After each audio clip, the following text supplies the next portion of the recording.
ഇന്ന് ഞാനിവിടെ ഉണ്ടാക്കാൻ പോകുന്നത് മുട്ടമാലയാണ്. അതിനാവശ്യമുള്ള സാധനങ്ങൾ: ഒരു 10 മുട്ട എടുത്തിട്ടുണ്ട്, 1.5 കപ്പ് പഞ്ചസാര, 1 കപ്പ് വെള്ളം, പിന്നെ ഒരു 3 ടേബിൾ സ്പൂൺ പാൽപ്പൊടി, 1/2 ടീസ്പൂൺ ഏലക്കായപ്പൊടി, 1 ടീസ്പൂൺ കശുവണ്ടി, പിന്നെ ഒരു നുള്ളു ഉപ്പ്. ഇനി നമുക്ക് മുട്ടയുടെ മഞ്ഞയും വെള്ളയും വേറാക്കിയെടുക്കാം.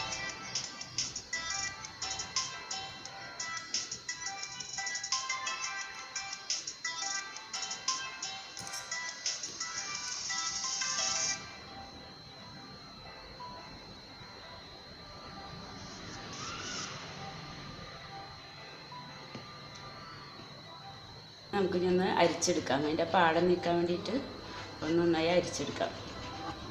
ഒരു പാടം ഉണ്ടെങ്കിൽ അത് നമ്മൾ മുട്ടമാല ഉണ്ടാക്കുമ്പോൾ ശരിക്ക് വീഴില്ല, അതിന് വേണ്ടിയിട്ടത് അരിക്കുന്നത്. ഇനി നമുക്കൊന്ന് ചെറുതായി ബീറ്റ് ചെയ്തെടുക്കാം. ഇത് മിക്സിയിൽ അടിക്കരുത്, ഇതുപോലെ ചെറുതായിട്ടൊന്ന് അടിച്ചെടുക്കാൻ മതി. നമുക്ക് സിറപ്പ് ഉണ്ടാക്കാനായിട്ട് പഞ്ചസാര പാത്രത്തിൽ ഇട്ട് കൊടുക്കാം. മാറ്റി വെച്ചിട്ടുള്ള മുട്ടയുടെ വെള്ളയിൽ നിന്ന് ഒരു സ്പൂൺ എടുത്ത് നമുക്ക് ഇതിലത്തെ അഴുക്ക് കളയാനായിട്ട് അതിൽ ഒഴിച്ചു കൊടുക്കാം.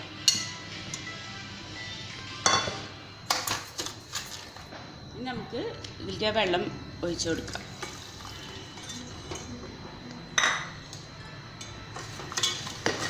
നന്നായി ഒന്ന് ഇളക്കിയതിന് ശേഷം നമുക്ക് ഗ്യാസ് ഓൺ ചെയ്യാം.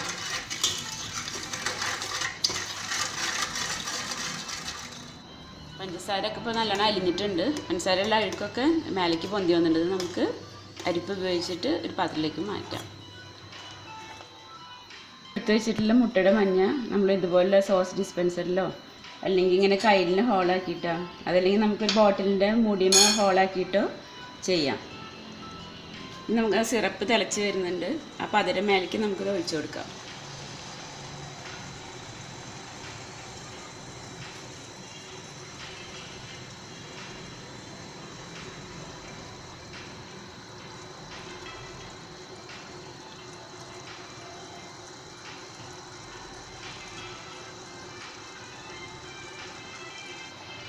ഇനി ഇതൊരു 1 മിനിറ്റിന് ശേഷം നമുക്ക് ഒന്ന് മെല്ലെ ഇളക്കിയിട്ട് വെള്ളം തെളിച്ച് നമുക്കത് എടുക്കാം.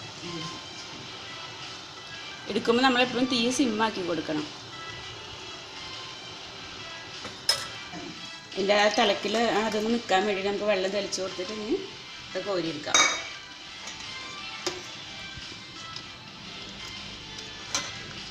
ഇത് ഒരു അരിപ്പയിലേക്ക് മാറ്റാം. ഇനി നമുക്ക് വീണ്ടും അതിൻ്റെ തീ കൂട്ടി കൊടുക്കാം. ഇത് നല്ല പത വരുമ്പോൾ നേരത്തെ ചെയ്ത പോലെ തന്നെ വീണ്ടും ഒഴിച്ചു കൊടുക്കാം.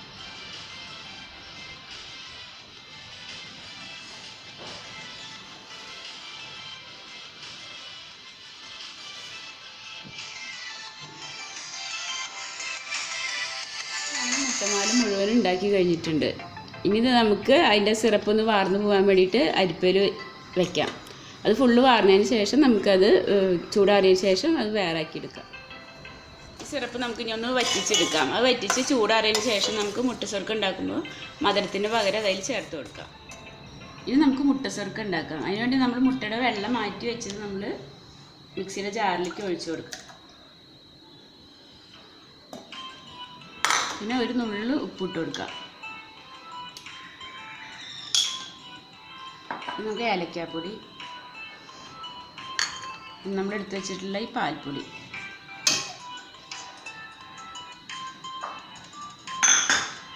പിന്നെ മുട്ടമാല ഉണ്ടാക്കാൻ ഉപയോഗിച്ചിട്ടുള്ള സിറപ്പ് നമ്മൾ വറ്റിച്ച് അത് ചൂടാറിയിട്ടുണ്ട്. ഞാൻ നമുക്ക് മധുരത്തിൻ്റെ ആവശ്യത്തിന് ഇതിലേക്ക് ഒഴിച്ചു കൊടുക്കാം. മധുരമൊക്കെ നമ്മളെ ഇഷ്ടത്തിനനുസരിച്ച് നമുക്ക് കൂട്ടുകയോ കുറയ്ക്കുകയോ ചെയ്യാം. ഇനി നമുക്കിത് മൂടി വെച്ചിട്ടൊന്ന് അടിച്ചെടുക്കാം.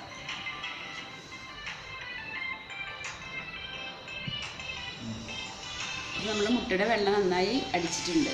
ഇനി നമുക്കത് ആവിക്ക് വെച്ച് വേവിച്ചെടുക്കാം. അപ്പോൾ ഇതുപോലെ ഒരു പാത്രത്തിൽ കുറച്ച് നെയ്യ് പരട്ടിയിട്ട് നമുക്കത് ഒഴിച്ചു കൊടുക്കാം.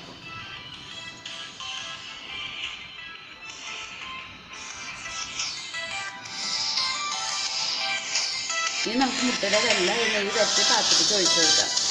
നമ്മളതിൽ നെയ്യ് പരത്തിയിട്ടില്ലെങ്കിൽ നമുക്കത് വെന്ത് കഴിഞ്ഞിട്ട് നമുക്ക് കൊട്ടിയാൽ കിട്ടില്ല. അതിന് വെച്ച് നമ്മളത് നെയ്യ് പരത്തി കൊടുക്കുന്നത്.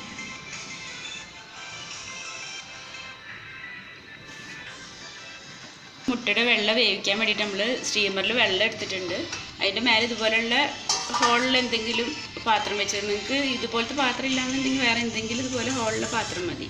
അതിൻ്റെ മേലെ നമുക്ക് ഈ മുട്ടയുടെ വെള്ളം ഇങ്ങനെ വെച്ചിട്ട് മൂടി വെച്ച് ഒരു 20 മിനിറ്റ് നമുക്കതൊന്ന് വേവിച്ചെടുക്കാം. നമുക്ക് മുട്ടമാല അതിൻ്റെ മാല പൊട്ടാതെ നമുക്കിങ്ങനെ വേറെ ആക്കിയെടുക്കാം. മുട്ടസർക്ക് ഇപ്പോൾ വെന്തിട്ടുണ്ട്. അപ്പോൾ അത് വെച്ചിട്ട് നമുക്ക് മുട്ടമാലയും വെച്ചൊന്ന് ഡെക്കറേറ്റ് ചെയ്തെടുക്കാം. ഇപ്പോൾ നമുക്ക് സെർവ് ചെയ്യാൻ റെഡി ആയിട്ടുണ്ട്.